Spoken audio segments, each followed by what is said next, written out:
الرحمن الرحیم نحمدہ ونصلی علی رسول الکریم۔ آج اعتکاف کے بارے میں کچھ بیان کیا جائے گا۔ اعتکاف کہتے ہیں مسجد میں اعتکاف کی نیت کر کے ٹھہرنے کو، یعنی نفلی اعتکاف بھی ہوتا ہے۔ اور آگے فرماتے ہیں حنفیہ کے نزدیک اس کی 3 قسمیں ہیں۔ ایک واجب جو منت اور نظر کی وجہ سے ہو، نظر و نیاز کی وجہ سے ہو، جیسے یہ کہے کہ اگر میرا فلاں کام ہو گیا تو اتنے دنوں کا اعتکاف کروں گا، یا بغیر کسی کام پر موقوف کرنے کے یوں ہی کہہ لے کہ میں نے اتنے دنوں کا اعتکاف اپنے اوپر لازم کر لیا، یہ واجب ہوتا ہے۔ اور جتنے دنوں کا نیت کی ہے اس کا پورا کرنا ضروری ہے۔ اور دوسری قسم سنت ہے، جو رمضان المبارک کے آخر عشرہ کا ہے کہ نبی کریم صلی اللہ علیہ وسلم کی عادت شریفہ ان ایام کے اعتکاف فرمانے کی تھی۔ تیسرا اعتکاف نفل ہے، جس کے لیے نہ کوئی وقت نہ ایام کی مقدار، جتنے دن کا جی چاہے کر لے، حتیٰ کہ اگر کوئی شخص تمام عمر کے اعتکاف کی نیت کر لے تب بھی جائز ہے۔ البتہ کمی میں اختلاف ہے کہ امام صاحب رحمۃ اللہ کے نزدیک 1 دن سے کم کا جائز نہیں ہے، لیکن امام محمد رحمۃ اللہ علیہ کے نزدیک تھوڑی دیر کا بھی جائز ہے۔ یعنی امام محمد شاگرد ہیں حضرت امام ابو حنیفہ کے، اور اسی پر فتویٰ ہے، اکثر جو ہے صاحبین وغیرہ کا فتویٰ ہوتا ہے۔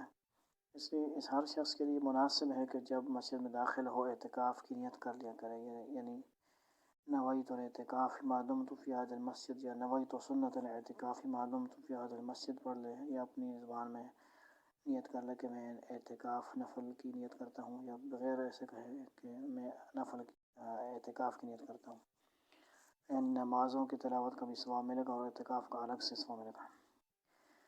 اب اتنے نماز وغیرہ مشہور ہے، اعتکاف کا ثواب بھی ملتا رہے گا۔ میں نے اپنے والد صاحب یعنی مصنف رحمۃ اللہ فرماتے ہیں مولانا زکریا صاحب کہ والد صاحب نور اللہ مرقدہ وبرد مضجعہ کو ہمیشہ اس کا اہتمام کرتے دیکھا کہ جب مسجد میں تشریف لے جاتے تو دایاں پاؤں اندر داخل کرتے ہی اعتکاف کی نیت فرماتے تھے، یعنی دعائیں وغیرہ پڑھ کے نیت اعتکاف کی فرماتے تھے۔ ہمیں بھی عادت بنانی چاہیے۔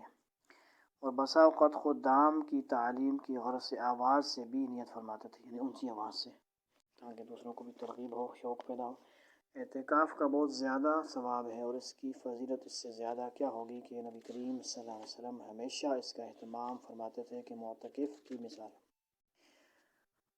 کی مثال اس شخص کی سی ہے کہ کسی کے در پر جا پڑے کہ اتنے میری درخواست قبول نہ ہو، ٹلنے کا نہیں، یعنی اللہ کو منانے کے لیے جا پڑے بندہ اللہ کے دربار میں، اللہ کے گھر میں، اللہ کی نیک بندیاں اللہ کے لیے گھر میں ایک جگہ مخصوص کر کے جا پڑے، بیٹھ جائیں۔ نکل جائے دم تیرے قدموں کے نیچے، یہی دل کی حسرت، یہی آرزو ہے۔ اگر حقیقتاً یہی حال ہو تو سخت سے سخت دل والا بھی پسیجتا ہے، اور اللہ جل شانہ کی کریم ذات تو بخشش کے لیے بہانہ ڈھونڈتی ہے، بلکہ بے بہانہ مرحمت فرماتے ہیں۔ رحمت حق بہا نمی جوید، بہانہ جوید، تو وہ داتا ہے کہ دینے کے لیے در تیری رحمت کے ہیں ہر دم کھلے۔ خدا کی دین کا موسیٰ سے پوچھیے احوال کہ آگ لینے کو جائیں پیمبری مل جائے۔ سبحان اللہ۔ اس لیے جب کوئی شخص اللہ کے دروازے پر دنیا سے منقطع ہو کر جا پڑے تو اس کے نوازے جانے میں کیا تأمل ہو سکتا ہے، اور اللہ جل شانہ جس کو اکرام فرماوے اس کے بھرپور خزانوں کا بیان کون کر سکتا ہے۔ اس کے آگے کہنے سے قاصر ہوں کہ نامرد بلوغ کی کیفیت کیا بیان کر سکتا ہے، مگر ہاں یہ ٹھان لے کہ جس گل کو دل دیا ہے، جس پھول پر فدا ہوں، یا وہ بغل میں آئے یا جہاں قفس سے چھوٹے۔ ابن قیم رحمۃ اللہ کہتے ہیں کہ اعتکاف کا مقصود اور اس کی روح دل کو اللہ کی پاک ذات کے ساتھ وابستہ کر لینا ہے کہ سب طرف سے ہٹ کر اسی کے ساتھ مجتمع ہو جائے، اور ساری مشغولیوں کے بدلہ میں اسی کی پاک ذات سے مشغول ہو جائے، اور اس کے غیر کی طرف سے منقطع ہو کر اسی طرح اس میں لگ جائے کہ خیالات، تفکرات سب کی جگہ اس کا پاک ذکر، اس کی محبت سموا جاوے۔ اس کی محبت سما جائے، حتیٰ کہ مخلوق کے ساتھ انس کے بدلے اللہ کے ساتھ انس محبت پیدا ہو جائے کہ یہ انس قبر کی وحشت میں کام دے۔ اس دن اللہ کی پاک ذات کے سوا نہ کوئی مونس، نہ دل بہلانے والا۔ اگر دل اس کے ساتھ مانوس ہو چکا ہوگا تو کس قدر لذت سے وقت گزرے گا۔ جی ڈھونڈتا ہے پھر وہی فرصت کے رات دن، بیٹھا رہوں تصور جانا کیے ہوئے۔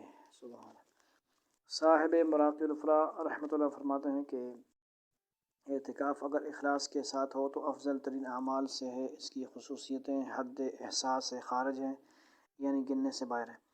اس میں قلب کو دنیا و ما فیہا سے یکسو کر لینا ہے اور نفس کو مولا کے سپرد کر دینا اور آقا کی چوکھٹ پر پڑ جانا ہے۔ پھر جی میں ہے کہ در پہ کسی کے پڑا رہوں، سر زیر بار منت درباں کیے ہوئے۔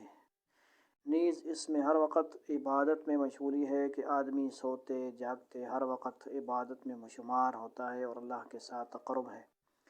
حدیث میں آیا کہ جو شخص میری طرف ایک ہاتھ قریب ہوتا ہے میں اس سے 2 ہاتھ قریب ہوتا ہوں، جو میری طرف آہستہ بھی چلتا ہے میں اس کی طرف دوڑ کر آتا ہوں۔ نیز اس میں اللہ کے گھر پڑ جانا اور کریم میزبان ہمیشہ گھر آنے والے کا کرام کرتا ہے۔ نیز اللہ کے قلعہ میں محفوظ ہوتا ہے، یعنی باہر کے ماحول سے بچ جاتا ہے بندہ۔ مسجد میں اگر ہے تو کہ وہاں پہ پابند ہو جاتا ہے، بہت سے برے کاموں سے بچ جاتا ہے کہ دشمن کی رسائی وہاں تک نہیں ہو، وغیرہ وغیرہ۔ بہت سے فضائل اور خواص اس اہم عبادت کے ہیں۔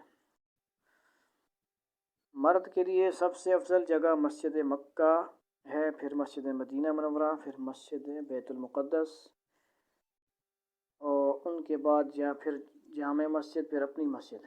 امام صاحب رحمۃ اللہ علیہ کے نزدیک یہ بھی شرط ہے کہ جس مسجد میں اعتکاف کرے اس میں 5 وقت کی جماعت ہوتی ہو۔ صاحبین کے نزدیک شرعی مسجد ہونا کافی ہے اگرچہ جماعت نہ ہوتی ہو۔